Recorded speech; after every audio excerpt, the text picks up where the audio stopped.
guys, and welcome back to the channel. Thank you guys for always coming back. If you're new here, hello, hi, my name is Anita. We do all things personal finance, self-development, and self-growth tips. So if this is the kind of content that you would love to see, kindly join my beautiful and amazing family by clicking on the subscribe word. You see the subscribe word down below. Yes, kindly click on it now to join my amazing family. And if you love this particular content, give me a massive thumbs up, share with your family and friends, and I definitely would love to hear from you in the comment section down below.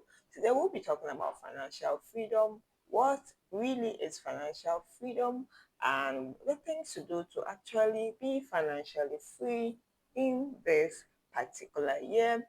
If you're interested in topic like this, just skip any part, but till the very end. So let's delve right into today's video. First off, financial freedom is not just about being. It's not about being this, being that. It's not really about that, but it's about really owning your time, taking control of your time, doing things when and as and when you want to do it, and not being controlled or someone else being in charge of your time, fully taking absolute control of your time, owning your time. That is financial freedom, and that's what financial freedom really looks like. So there are a lot of misconceptions about what really financial freedom is. Some people see financial freedom as big cars, owning big cars, big homes, mansions, and all that. But financial freedom is, like I said, owning your time. And financial freedom is about owning your time, being in charge of your own time, having options, being able to say no to that in that toxic marriage or relationship, in that job that you are not very happy about. It gives you options to do whatever thing you want to do whenever. So the very first thing to do if you want to achieve financial freedom on your own time is, first of all, to define what really financial freedom is to you as a person. What financial freedom may be to me might not be the same as you. I mean, financial freedom basically you own assets that bring in the cash flow. You already have it. You already have an idea as to how much you'll be spending every month on your expenses, and so this cash flow is able to pay off monthly expenses for you, and even with surplus. That is what financial freedom looks like to me, that I don't need to work again.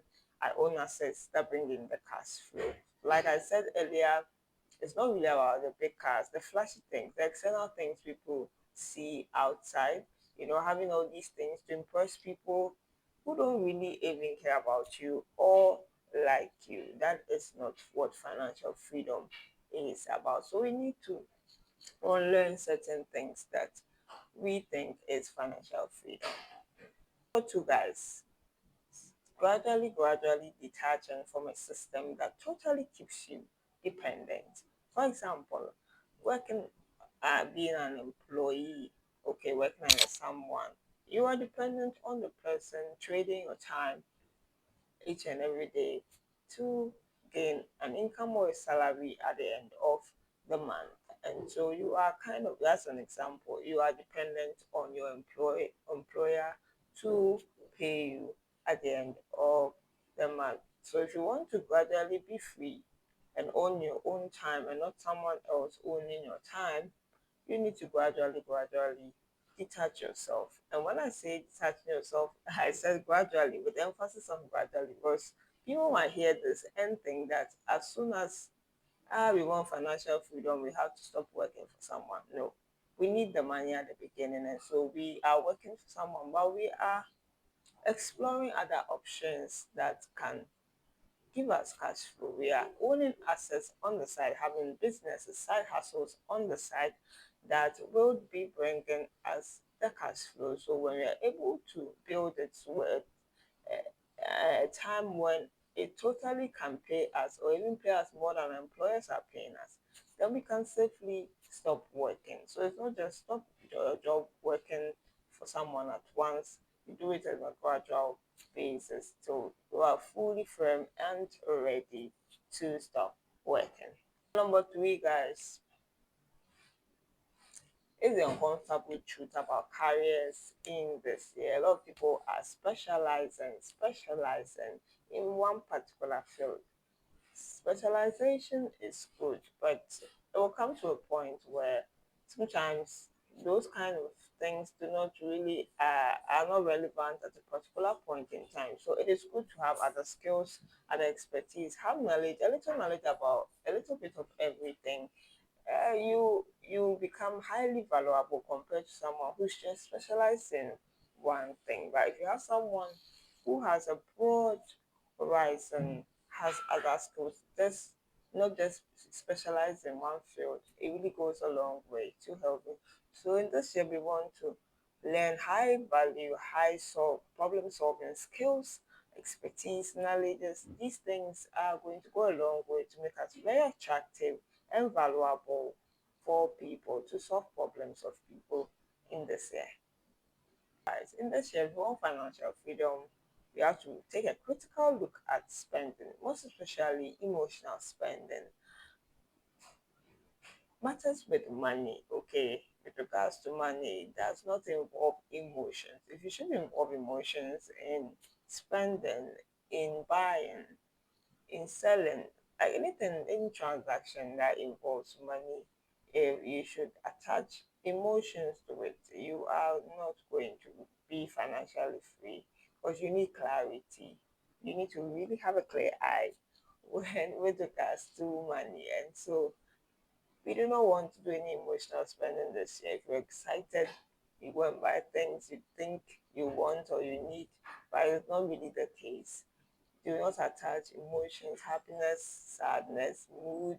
You're not in the mood, all sorts of things. People do a lot of things attached with emotions, and so we want to really detach ourselves from emotional spending if we truly want to be financially free in this year. Fourth thing we have to look at is that most people think that saving alone would create wealth for them. Saving is good, and it actually, wealth creation starts with saving because you being able to discipline yourself and know that you do not have to spend all the money that comes to you, but uh you allocate some down for something, a purpose, something you want to buy.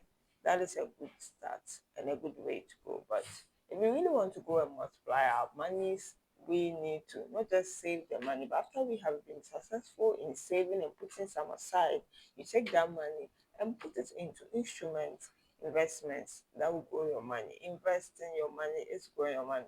Put your money into businesses, ownership, okay, basically owning something, owning assets that will bring in the cash flow, and that is the way to go in this year.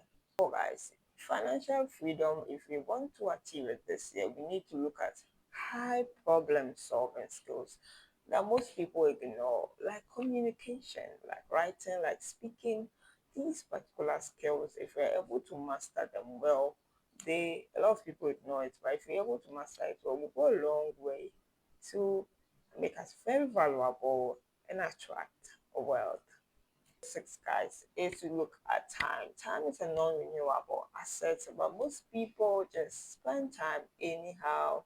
They wake up every day and they do not really have plans for their lives, but you need to really manage your time very, very well because time lost can never be regained or recovered. You need to use your time judiciously.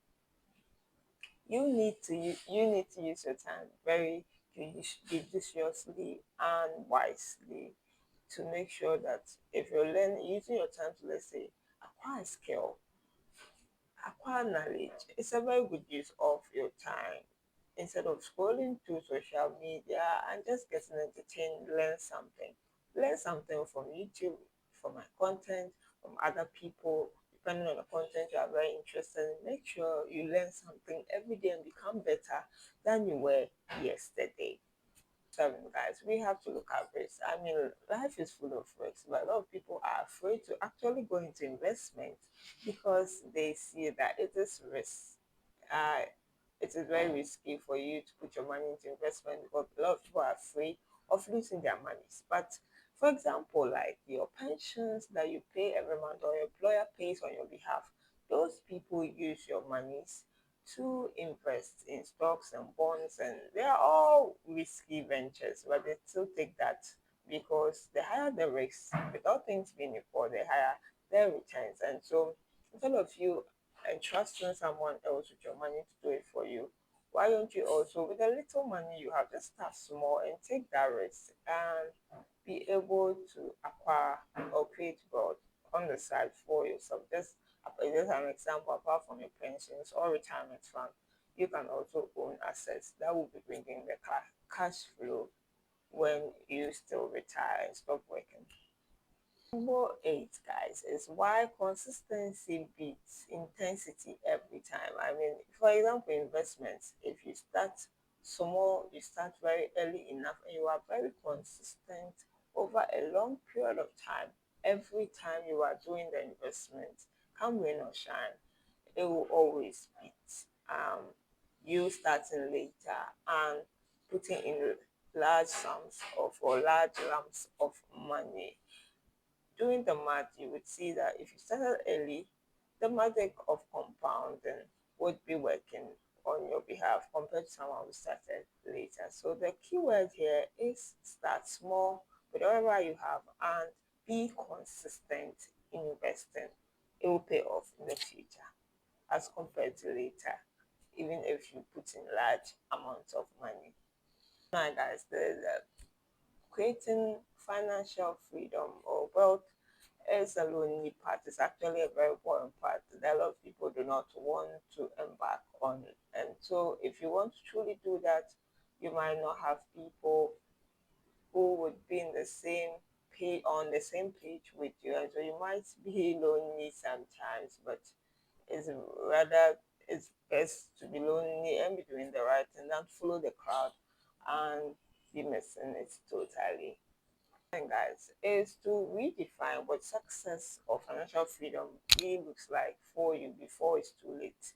Know what it means to you. Like I said, it's an individual thing, and what it means to me might not be the same as you. And so, really sit down and to find out what will it look like to be financially free for you or be successful in terms of your wealth creation. Sometimes creating wealth, it's like I said earlier, it's boring and you might not see progress, not even a little bit. After doing the same thing for a long period of time and being consistent, you might not see anything, but do not give up because compounding is working. And the more you do it, the more it compounds over a long period of time. You definitely would see results at some particular point in the future. And so do not give up in investing. Even if you are not seeing anything now, just continue doing it and continually increase the amount of money you put in that investment, and it's going to pay off in the future. Creating wealth is for the long term, and so you need to be patient and keep doing what you're doing. It will definitely pay off.